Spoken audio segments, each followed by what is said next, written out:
भारत के सुदूर दक्षिण में तमिलनाडु के रामनाथपुरम जिले में बंगाल की खाड़ी और मन्नार की खाड़ी के बीच शंख के आकार वाला एक पवित्र द्वीप स्थित है रामेश्वरम। यह वह स्थान है जहां मर्यादा पुरुषोत्तम भगवान श्री राम ने स्वयं अपने हाथों से शिवलिंग की स्थापना और पूजा की थी। रामेश्वरम शब्द का अर्थ ही है राम का ईश्वर, अर्थात वह ईश्वर जिनकी आराधना राम ने की। रामेश्वरम भारत के 12 ज्योतिर्लिंगों में से एक है और साथ ही 4 धामों में से भी एक। यह दुर्लभ संयोग इसे हिंदू धर्म के सर्वाधिक पवित्र तीर्थों में स्थान दिलाता है।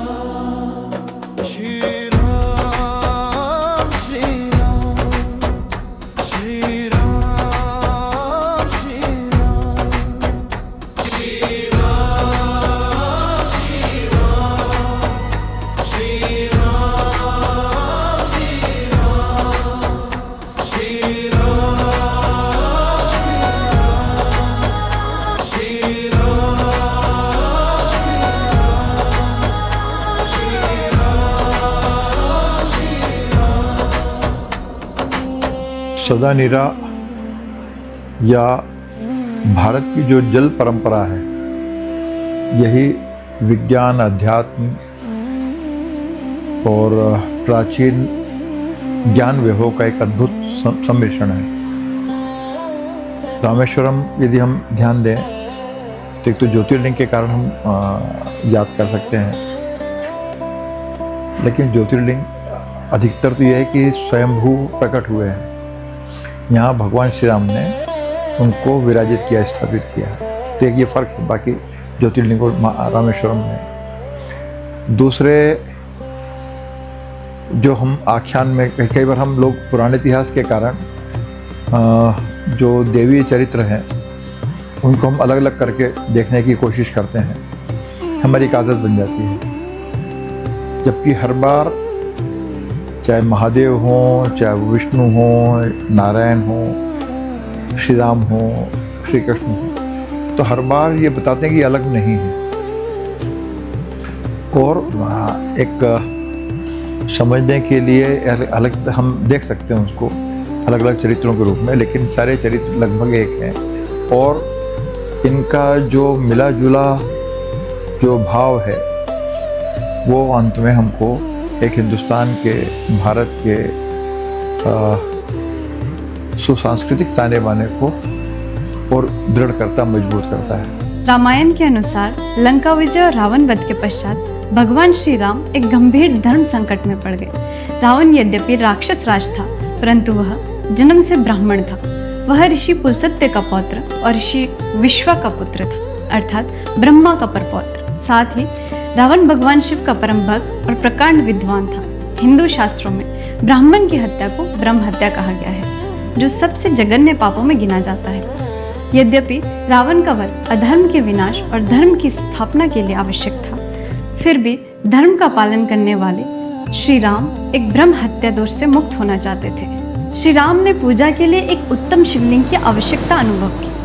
उन्होंने अपने परम भक्त हनुमान जी को आदेश दिया कि वे हिमालय स्थित कैलाश पर्वत भगवान शिव के निवास से एक शिवलिंग लेकर आए। हनुमान जी तत्काल कैलाश की ओर प्रस्थान कर गए। पूजा के लिए एक शुभ मुहूर्त निश्चित किया गया था, परंतु जब मुहूर्त का समय निकट आ गया और हनुमान जी कैलाश से नहीं लौटे, तब समस्या उत्पन्न हुई। ऐसे में देवी सीता ने समुद्र तट के रेत से अपने हाथों से एक छोटा शिवलिंग बनाया। श्री राम ने उसी रेत की शिवलिंग की स्थापना की और अगस्त्य ऋषि के निर्देश पर पूजा संपन्न की। यही रेत का शिवलिंग आज रामलिंगन के नाम से रामनाथ स्वामी मंदिर के गर्भगृह में एक मुख्य देवता के रूप में प्रतिष्ठित है। जब हनुमान जी कैलाश से शिवलिंग लेकर लौटे, तब तक पूजा संपन्न हो चुकी थी। यह देखकर वे अत्यंत दुखी और निराश हुए।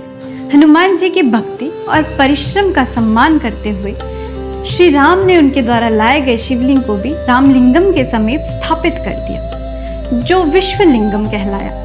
श्री राम ने यह आदेश दिया कि भक्तगण पहले विश्वलिंगम की पूजा करेंगे और उसके बाद ही रामलिंगम की। हनुमान जी के प्रति इस आदर भाव की परंपरा आज भी मंदिर में निभाई जाती है। भगवान शिव श्री राम की भक्ति से प्रसन्न होकर ज्योति के रूप में प्रकट हुए और राम के अनुरोध पर इस स्थान पर ज्योतिर्लिंग के रूप में सदा के लिए विराजमान हो गए। रामेश्वरम की विशिष्टता यह है कि यह एक साथ दो महान तीर्थ परंपराओं का संगम है। यह आदि शंकराचार्य द्वारा स्थापित 4 धामों में से एक है। साथ ही यह भगवान शिव के 12 ज्योतिर्लिंगों में से भी एक है। शिव पुराण के 12 ज्योतिर्लिंग स्त्रोत में इसे 11वें स्थान पर गिना जाता है। यह शैव और वैष्णव दोनों संप्रदायों के लिए समान रूप से पूज्य है। रामेश्वरम है या जब भगवान श्री राम रावण का प्रतिकार करने, संहार करने के लिए जब यात्रा पर निकले हैं, तो जैसे वो समुद्र से रास्ता मांगते हैं कि श्रीलंका जाना है, और 3 दिन उनको लगता है कि व्यतीत हो गए हैं, व्यर्थ हुए हैं।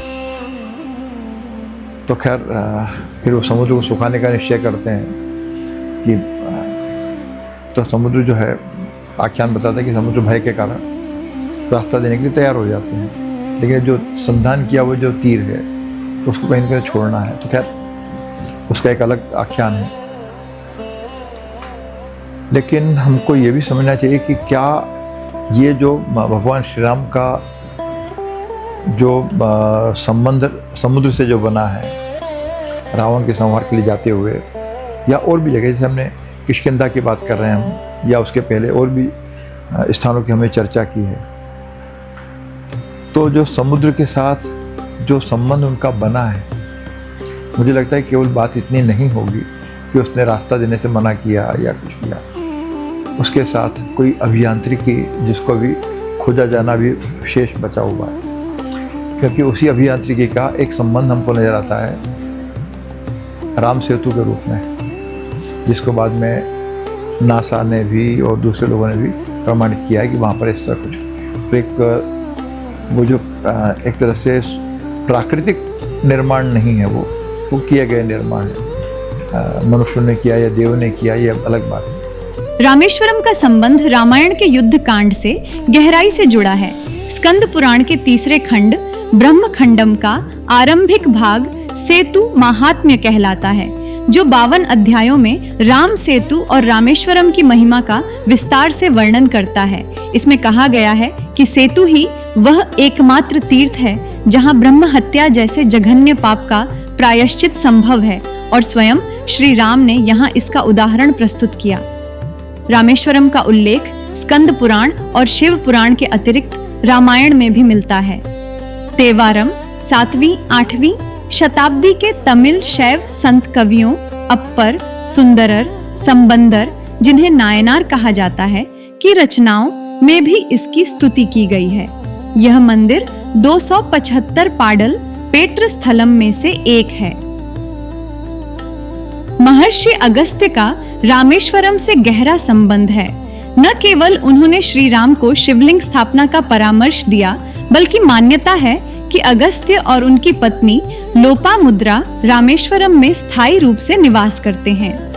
यहाँ अगस्त्य तीर्थम नामक एक पवित्र कुंड भी है, जहाँ अगस्त्य को शिव पार्वती के विवाह स्वरूप के दर्शन हुए थे। उल्लेखनीय है कि रामायण के अरण्य कांड के अनुसार महर्षि अगस्त्य ने ही पहले श्री राम को विष्णु का दिव्य धनुष, अक्षय तरकश और ब्रह्मदत्त बाण प्रदान किए थे। रामेश्वरम की कथा का एक अत्यंत महत्वपूर्ण और नाटकीय अध्याय वाल्मीकि रामायण के युद्ध कांड में वर्णित है। जब श्री राम की वानर सेना समुद्र तट पर पहुंची, तो विशाल समुद्र उनके और लंका के बीच बाधा बनकर खड़ा था।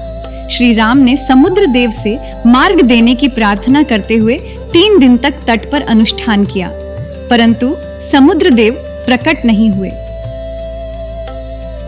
3 दिन की प्रतीक्षा के बाद भी समुद्र देव के प्रकट न होने पर श्री राम क्रोधित हो उठे। उन्होंने अपना धनुष उठाया और एक प्रचंड बाण ब्रह्मास्त्र समुद्र की ओर तान दिया, यह कहते हुए कि वे अपने बाणों से समुद्र को सुखा देंगे ताकि वानर सेना पैदल ही पार कर सके। राम के इस क्रोध से समुद्र में प्रलय जैसी स्थिति उत्पन्न हो गई। राम के क्रोध और ब्रह्मास्त्र की प्रचंड शक्ति से भयभीत होकर समुद्र देव हाथ जोड़कर प्रकट हुए। उन्होंने श्री राम से क्षमा मांगी और बताया कि प्रकृति के नियमानुसार वे अथाह रहने को बाध्य हैं, परंतु वे एक उपाय बताते हैं। समुद्र देव ने कहा कि उनकी सेना में नल नामक वानर है, विश्वकर्मा का पुत्र, जो एक ऐसा सेतु बना सकता है जो जल पर तैरेगा और डूबेगा नहीं।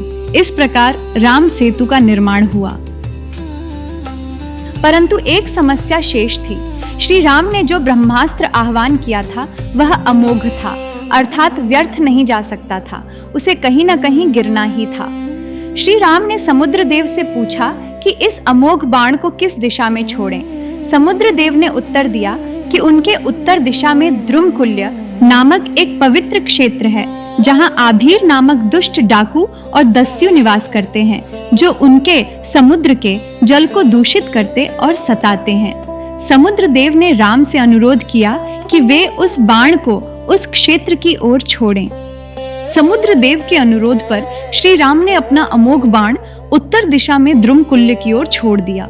वाल्मीकि रामायण के अनुसार जहां वह बाण गिरा वह स्थान मरु रेगिस्तान के रूप में प्रसिद्ध हुआ। बाण के प्रहार से पृथ्वी फट गई और पाताल का जल फूट पड़ा। वहां एक गहरा गड्ढा व्रण बन गया, जो कुओं और तालाबों के रूप में जल से भर गया। यह क्षेत्र मरुकांतार के नाम से तीनों लोकों में प्रसिद्ध हुआ। उल्लेखनीय है कि श्री राम ने इस क्षेत्र को नष्ट करने के साथ ही एक वरदान भी दिया।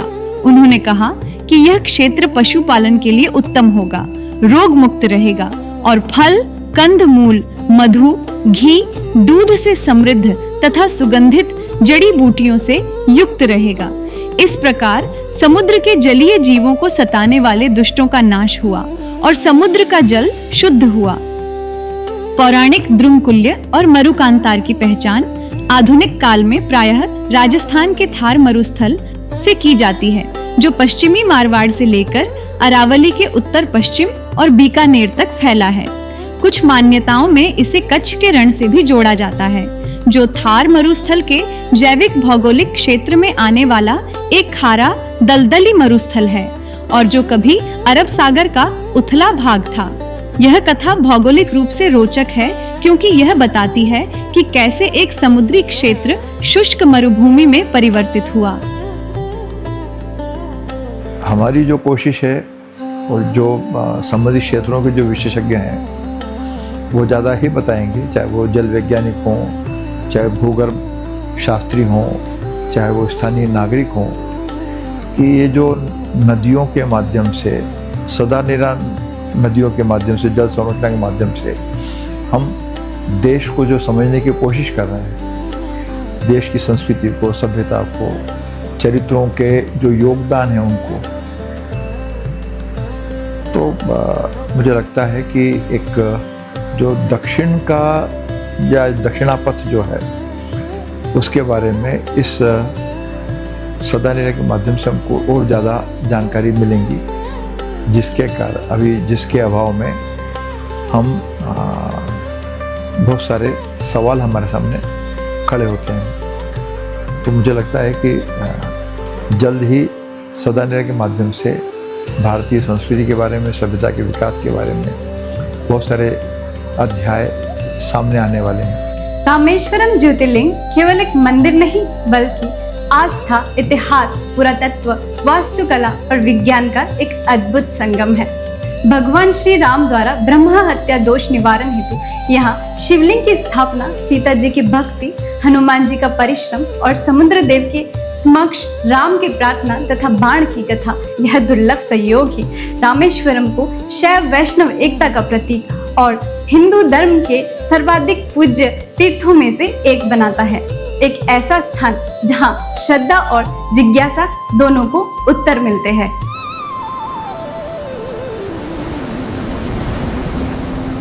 रामेश्वरम भाग 2 में जानिए भगवान श्री राम के आशीर्वाद से समुद्र के बीच प्रकट हुए मीठे जल के पवित्र स्रोत की अद्भुत कथा और उससे जुड़े वैज्ञानिक रहस्य को। देखिए सदानीरा श्री राम विशेषांक और जानिए इस अनोखे संगम की पूरी कहानी केवल वीर भारत न्यास के YouTube चैनल पर।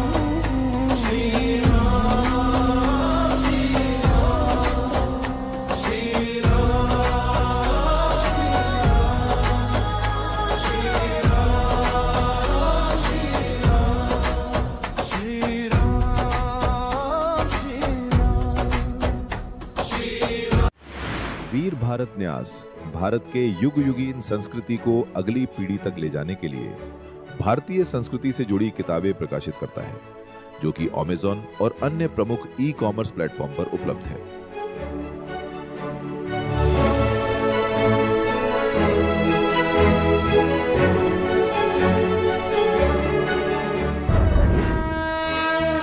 वयं राष्ट्रे जागृयाम पुरोहितः।